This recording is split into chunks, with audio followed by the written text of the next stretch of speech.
이등병 시절 이야기 합본 제2편 양구를 향하여.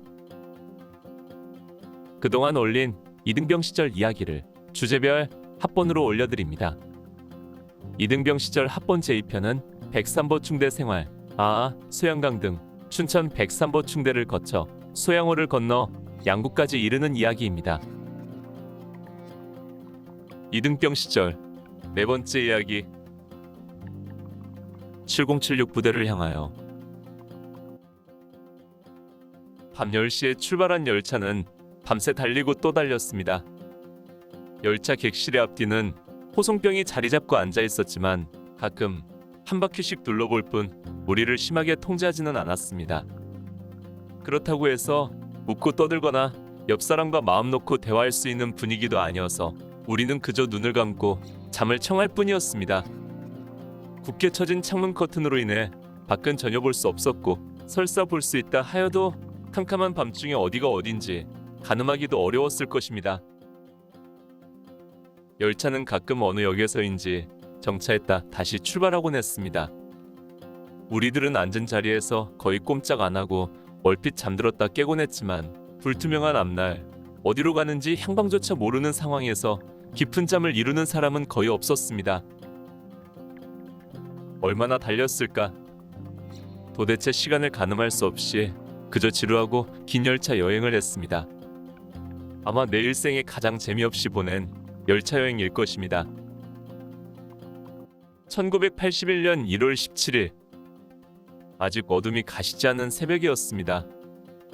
마침내 열차가 정차하더니 전투식량 건빵 한 봉지씩이 지급되었습니다. 아침 식사였습니다. 타광막 커튼 사이로 밖을 내다본 친구들이 저마다 용산이라느니 청량리라느니 망월사라느니 하면서 아는 소리를 했습니다. 그러나 잠시 후 하차명령을 따라 내려서 보니 청량리역이었습니다. 그런데 기가 막힌 것은 우리가 분명히 어젯밤 열차에 탈 때에는 모두 10여량 정도의 긴 열차였고 우리는 중간쯤 위치해 있었는데 막상 내려서 보니 우리와 우리 뒤쪽에 열차 칠소대만 남고는 다른 열차들은 없었습니다. 밤새우면서 각각 행선지에 따라 열차를 한 칸씩 혹은 두 칸씩 떼어놓고 청량리에는 달랑 두량의 열차만이 도착한 것이었습니다.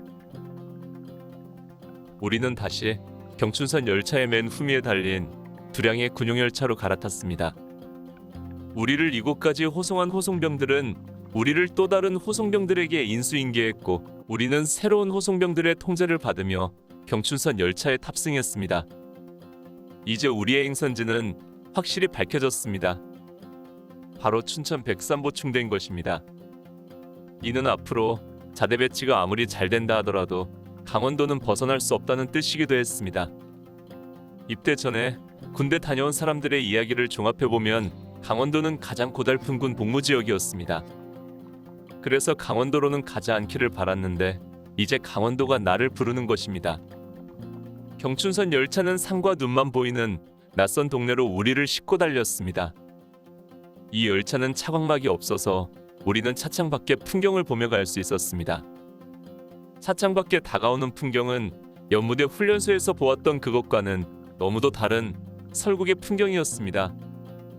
우뚝우뚝 솟아오른 산, 그 산등성 위에 서 있는 나무에는 하얀 서리빨이 서 있고 골골마다 하얀 눈 속에 검은 바위들이 점점이 박혀 있었습니다.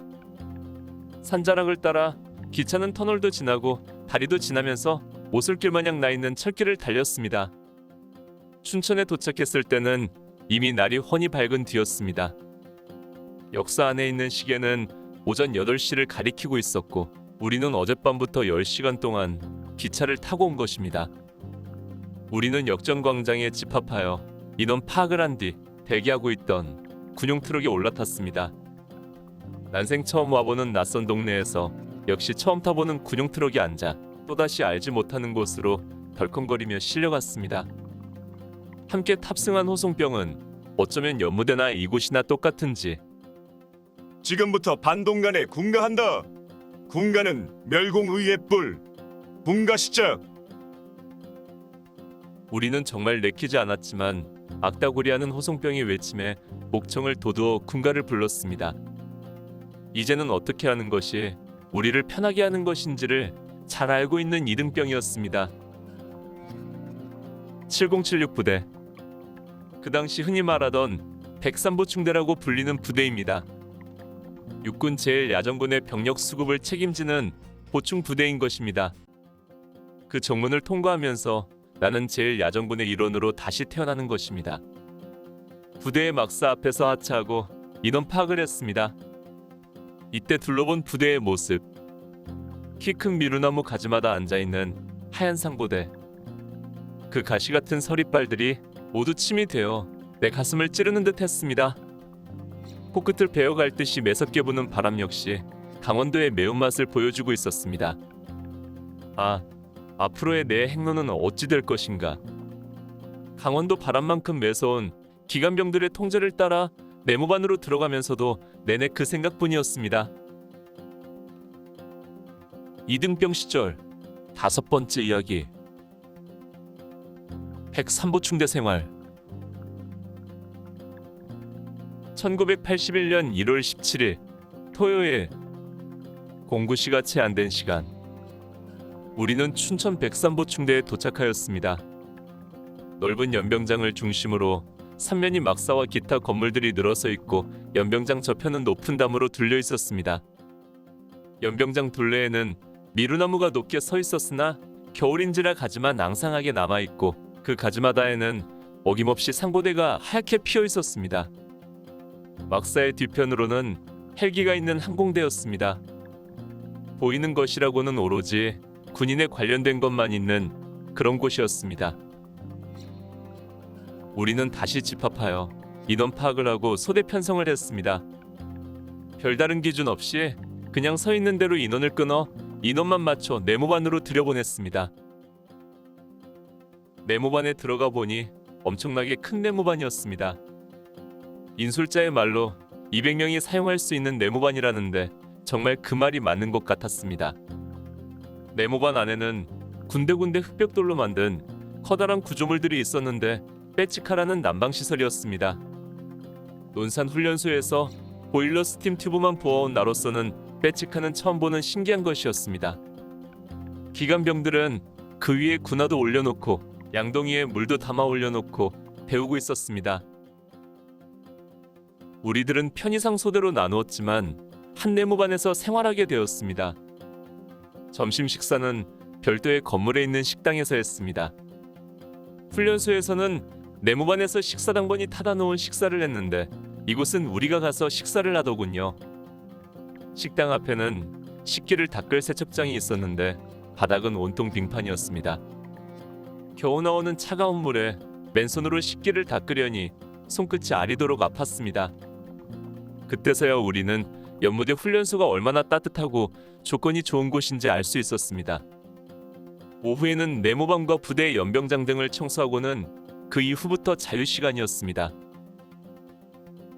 우리가 기거하는 내무반 옆으로는 통로를 중심으로 창고와 사무실, 그리고 화장실 등이 있었습니다. 내가 화장실을 다녀오려고 통로를 지나는데 마침 창고 문이 열려 있어서 들여다보았습니다.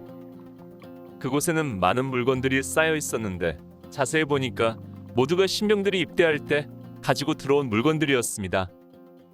치약, 비누, 칫솔 등에서부터 노트, 편지지 등에 이르기까지 갖가지 물건들이 어떤 것은 세면백에 담긴 채로 또는 그냥 쌓여 있었습니다. 그때서야 내가 입대할 때 가지고 갔다가 빼앗긴 물건들이 어떻게 처리되고 있는지 알 수 있었습니다. 이곳 기관병들은 이것을 빼앗아 창고에 두고 자기들은 마음대로 사제 물건을 사용하고 있었던 것입니다. 토요일 저녁 때가 되자 우리를 통제하던 기관병들이 최소 인원만 남고는 어디론가 갔습니다. 나중에 보니까 그들도 역시 그 창고에 있던 민간인 옷들로 갈아입고 외출 나가는 것이었습니다.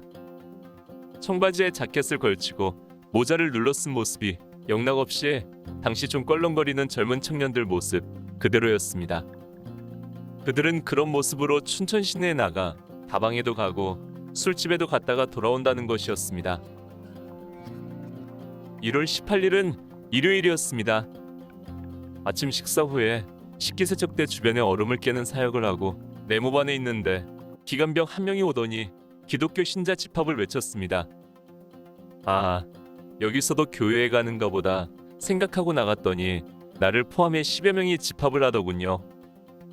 아무리 부대 내를 둘러봐도 교회가 없어서 어디 밖으로 나가나 생각했더니 그게 아니라 어느 작은 네모반에서 예배를 드리는 것이었습니다. 목사님도 없고 다만 병장 계급장의 기관병 하나가 예배를 인도했습니다. 이곳 백산보충대에는 우리 말고도 또 다른 신병들이 있었습니다. 그들도 모두 우리처럼 군복을 입고 이등병 계급장을 달고 있어서 처음에는 우리와 같이 훈련을 마치고 온 병력인 줄 알았는데 알고 보니 그들은 이제 막 입대한 장정들이었습니다. 즉, 각 사단 신병 교육대로 분산 투입되어야 할 사람들이었지요. 논산훈련소에서는 훈련을 다 마치고 난 뒤에 계급장을 달 수 있었는데 이곳에서는 입대하자마자 바로 계급장과 명찰을 지급해 준다고 하더군요. 우리는 그들이 우리보다 한참이나 늦은 쫄병임을 알고는 다음부터 그들을 만나면 반말로 말했고 그들은 꼬박꼬박 존댓말로 고참 대우를 해주었습니다. 정말 우스운 병아리 신병이었지만 이미 우리도 군대의 위계 질서에 대해 몸소 체험하고 있는 것입니다. 1월 19일, 군대라면 어디 가든지 빠지지 않는 신고식. 이곳 백산보충대 대대장 신고식을 했습니다. 그리고 중대장 정신교육과 군인 복무교육을 교육하고 밤에는 제1야전군의 이모저모에 대해 교육을 받았습니다.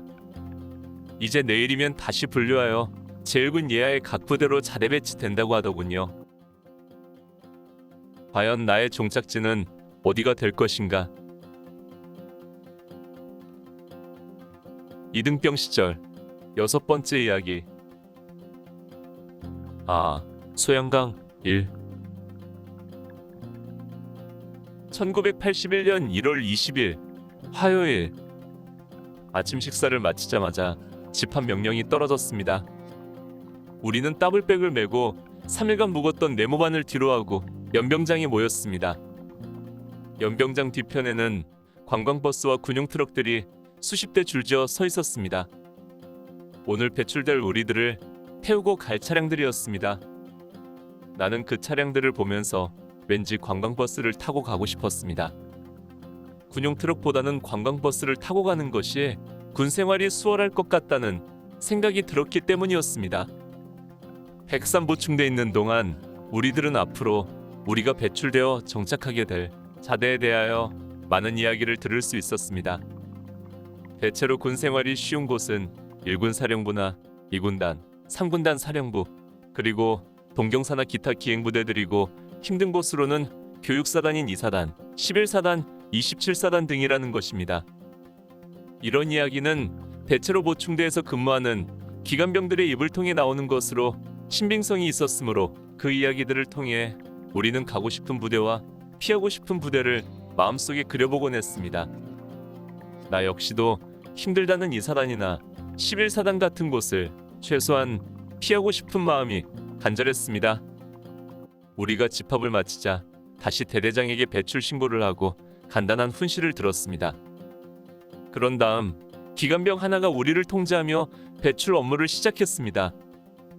논산 훈련소 배출대에서처럼 간다 하는 사설은 없었지만 단위에 올라간 기관병은 군번을 쭉 불러서 그들을 따로 정렬시킨 뒤 배출될 부대를 불러주었고 대기하던 호송병들은 즉시 그들을 이동시켜 대기하고 있는 차량에 태워서 출발했습니다. 동경사를 필두로 1군 사령부, 2군단 사령부, 3군단 사령부, 15사단 등 해당 병사들은 호명되어 차량을 탑승하고 출발하는데 내 이름은 불러지지 않았습니다. 연병장의 관광버스는 모두 떠나고 군용 트럭도 거의 출발할 무렵 나는 2사단에 분류되었습니다.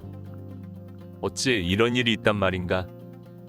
백산보충대 기관병들이 말하던 가장 힘들다는 2사단. 그래서 제발 피하고 싶었던 그 2사단으로 가게 되다니. 나와 같이 2사단에 분류된 60여 명의 전우들은 하나같이 얼굴이 어둡고 체념 섞인 신음만이 흘러나왔습니다. 그토록 타고 싶던 관광버스는 다 떠나고 우리는 다시 군용 트럭을 타고 백산보충대 정문을 나섰습니다. 30여 분 달렸을까? 도착했다는 말과 함께 하차 명령이 내려졌습니다. 차에서 내려서 보니 소양강댐 선착장이었습니다. 눈 덮여 하얀 산에 파란 강물. 겨울인데도 강물 위는 하얀 물안개가 자욱하게 피어오르고 그 안개는 주변 산에 있는 나뭇가지에 붙어 서리빨 같은 상고대를 피어내고 있었습니다. 코끝을 스치는 칼바람에 우리는 오한이라도 난 듯 떨렸습니다. 우리네 인생에 가는 길이 이렇듯 험한 것인가. 소양강 선착장에서 파란 강물을 바라보는 내 심정이었습니다. 도선장으로 가는 길에 화장실을 들렀습니다. 앞으로 얼마나 더 배 타고 가야 할지 몰랐기에 왠지 화장실을 들러가는 것이 좋을 것 같았기 때문입니다. 화장실을 들러서 좀 늦게 도선장에 도착해보니 이미 군용배의 병력들이 승선하고 있었습니다. 늦은 마음에 혹시 트집이라도 잡힐까봐 마음속으로 걱정하고 있는데 아니나 다를까 40여 명을 태운 군용배는 더 이상 못 태운다며 남은 인원은 대기하라고 했습니다. 인솔 장교는 말했습니다. 군용배는 일개소대 30명만 태울 수 있는데 최대 70명까지 수용할 수 있다. 너희 남은 인원은 저 배가 양구까지 가서 병력을 내려주고 다시 되돌아와서 너희를 태우고 갈 것이다. 약 3시간 정도 걸릴 것이다. 마음속으로 걱정이 되었습니다. 강바람 추운 선착장에서 어떻게 3시간이나 떨고 있을 것인가. 선두도 꼴찌도 하지 말고 오직 중간만 하라 고했던 훈련소 어느 선배의 충고가 수없이 생각났습니다. 군용선은 야속하게 떠나가고 우리는 덩그러니 남아 떠나가는 배의 꽁무니만 바라보고 있었습니다.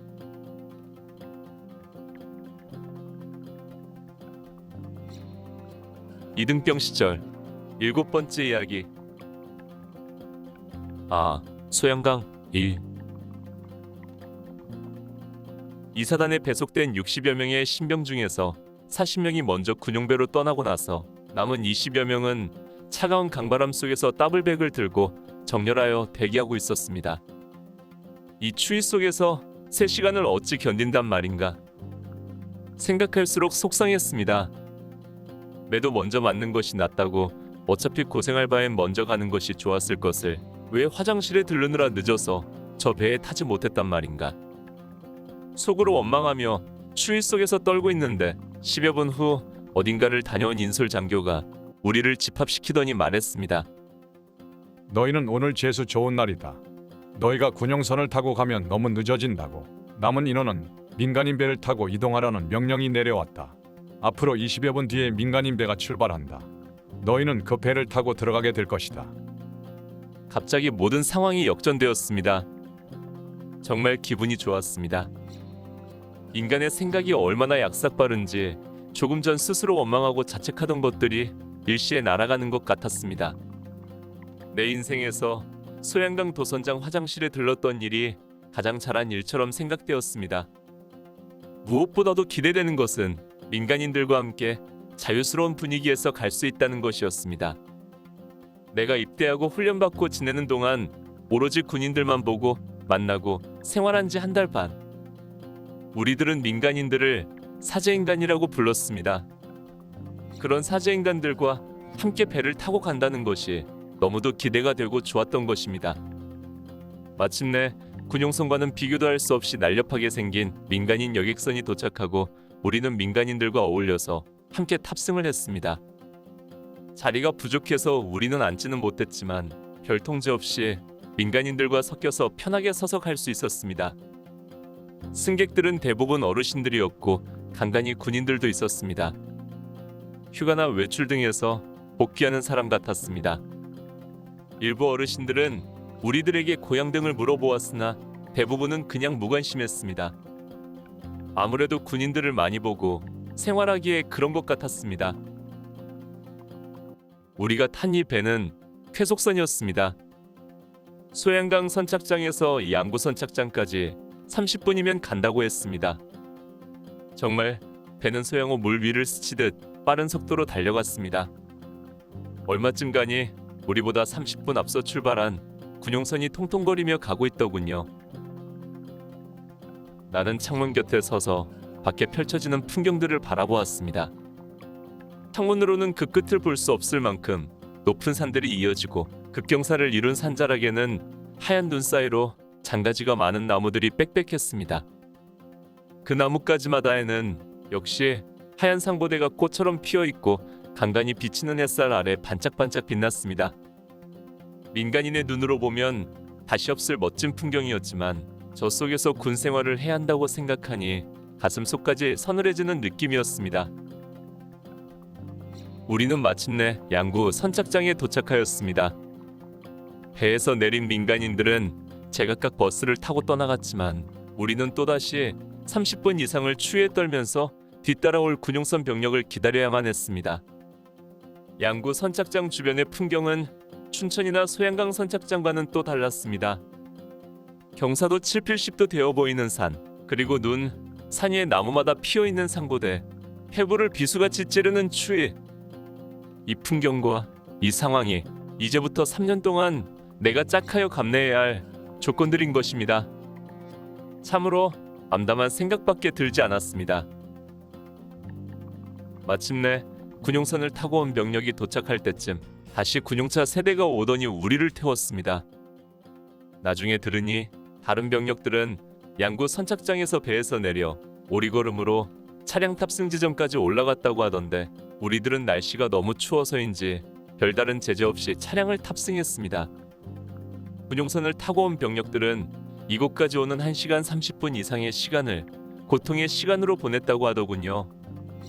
오는 동안 내내 기합과 교육이 있었다는 겁니다. 군용선 내부는 네모반 침상과 같이 생겼는데 그들은 그곳에서 잠시도 쉬지 못하고 기합을 받았다는 것입니다.